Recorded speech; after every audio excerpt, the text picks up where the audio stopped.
It's week 5 of the college football season. We got a nice couple set of games here I want to talk about. Let's get straight into it. We're going to start off with a Friday night game where Washington takes on Rutgers. The spread right now is 1.5, pretty low, pretty much a pick'em game. And I'm going to go with Rutgers here simply for the fact that no evaluation of the teams, both Rutgers and Washington. Rutgers has a massive home field advantage. Washington essentially has to fly across the country to play this game, which is going to favor Rutgers all day. Whenever the West Coast team is traveling to the East Coast, I like to tend to pick the East Coast. I mean, less travel, less stress, less difficulty. Washington may have the better team, and I think on paper and roster-wise, they are better. But in this case scenario, Rutgers are favored in this game for some reason. I'm going to go with Rutgers. Rutgers are going to cover the spread. Rutgers are going to win. Let's move on to the next game. Oklahoma State versus Kansas State.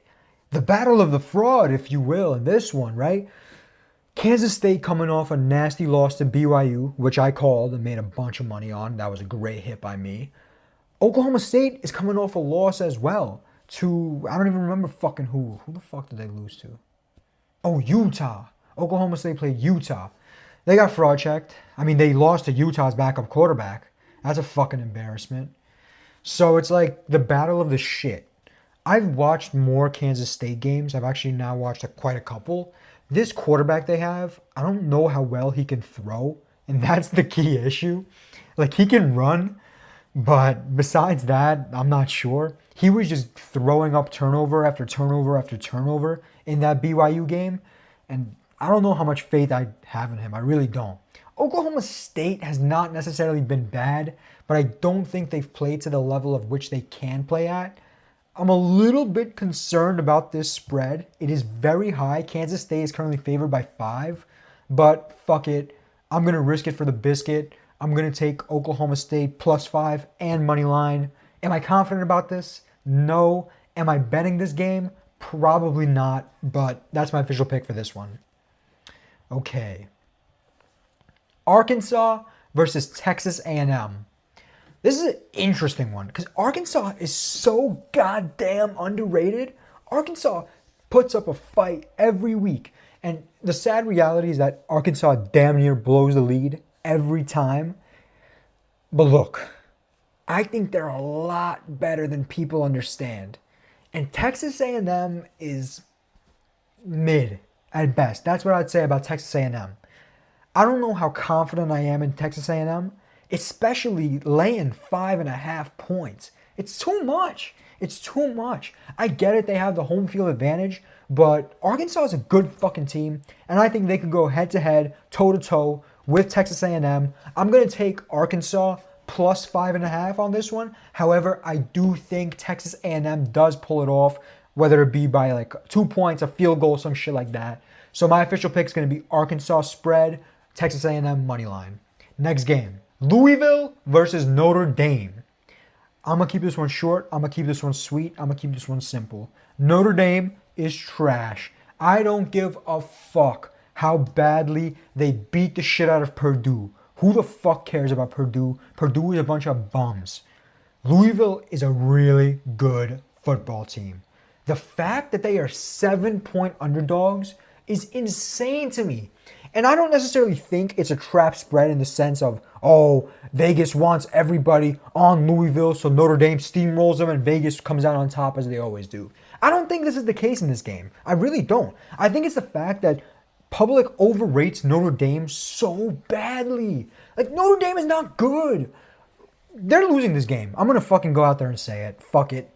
Louisville +7. Louisville money line. Is this a bit of a risky pick? Fuck yeah, it is. But let's keep it simple. Louisville is a decent team with not that high expectations. Notre Dame is a mid team with ridiculously high expectations. I wonder how that game's going to go.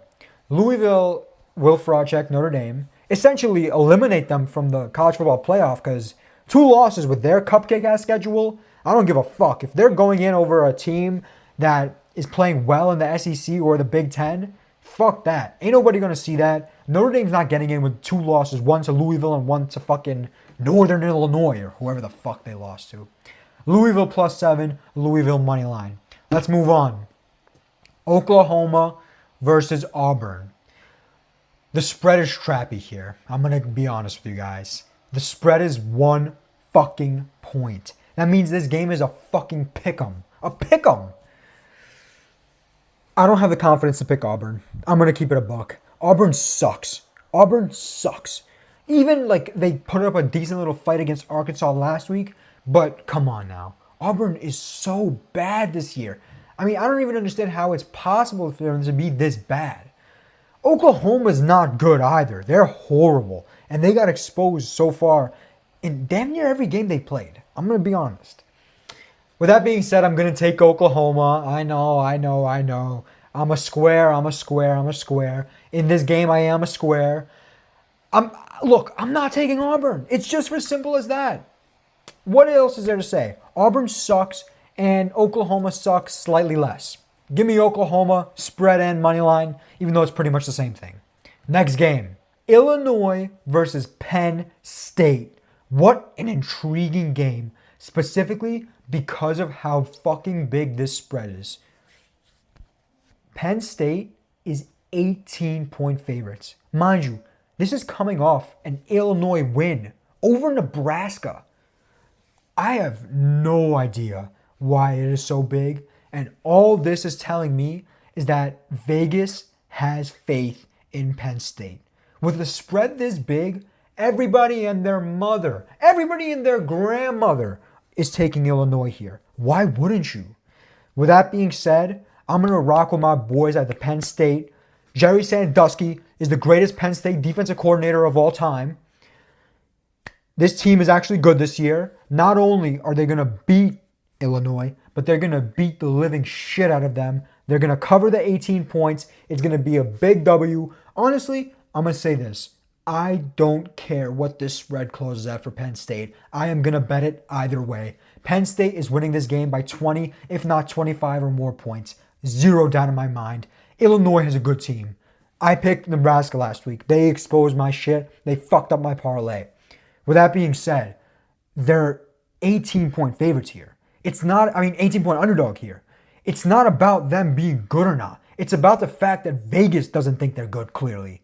So I'm rocking with Vegas. Give me Penn State money line. Give me Penn State minus 18, minus 19, minus 20, and obviously anything below that as well. Take it, because I sure as hell am.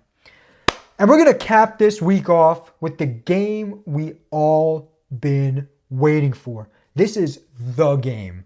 Georgia versus Alabama. Historic rivalry, rematch of last year's SEC championship. And I am intrigued by this one. In these games specifically, I tend to be more of an Alabama guy. For example, last year in the SEC championship, I bet heavy on Alabama to beat upset, actually. They were, I think, 4-point underdogs against Georgia at that point, and they won outright. Went to the college football playoff. Obviously, we know what happened there. But in these cases, I would always bet Alabama. Not that Georgia's not a good team, but I just had more faith in the Alabama roster and specifically the Alabama coaching, right? I remember I bet on them in the national championship a couple years back. I bet on them definitely in the SEC championship. The big key in this game, there's a big missing factor, is Saban, right? We have to address the elephant in the room, right? Pun intended. Saban's not there anymore. And this team without Saban could and will look completely different against Georgia. DeBoer is a good coach, but he's not Nick Saban, right? Like, I don't even have to sit here and say this to you. It's Nick fucking Saban, right?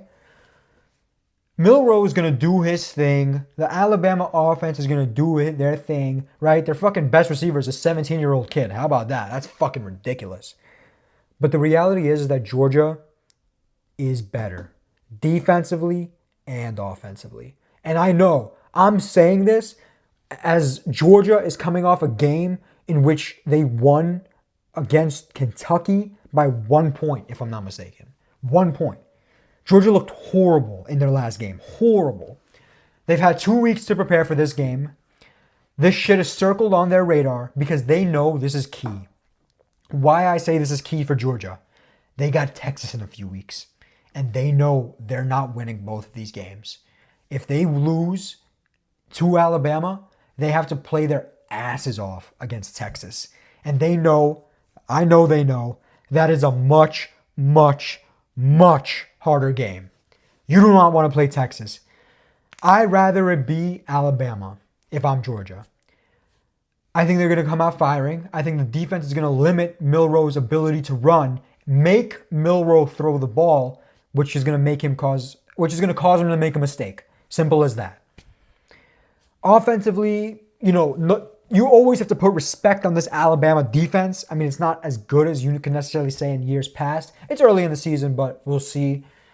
But again, Carson Beck needs to prove the man is a first-round talent, needs to prove that he is him, right? Because right now, he has not looked like him. I'm going to go with Georgia. Long story short, I'm going to go with Georgia. This is the first time I'm probably ever picking Georgia against Alabama in my fucking life. I pick Alabama for all these shits. But in this case, I can't pick against Georgia. I can't. They know their schedule is Murder House coming up. This is a must win for Georgia. If they don't win this, their potential of making the playoff is getting lower and lower as we speak because they have tough games ahead. Give me Georgia spread. Give me Georgia money line, even though it's pretty much the same thing. Again, a lot of low spreads this week. A lot of, even games. That's what I like to see, right? You like the variety. You like the parity. That's how I like it. But yeah, I'm going to go Georgia money line. I'm going to bet Georgia spread, and I will be betting this game more likely than not. All right. That was my predictions for college football week 5. Stay tuned for more coming soon.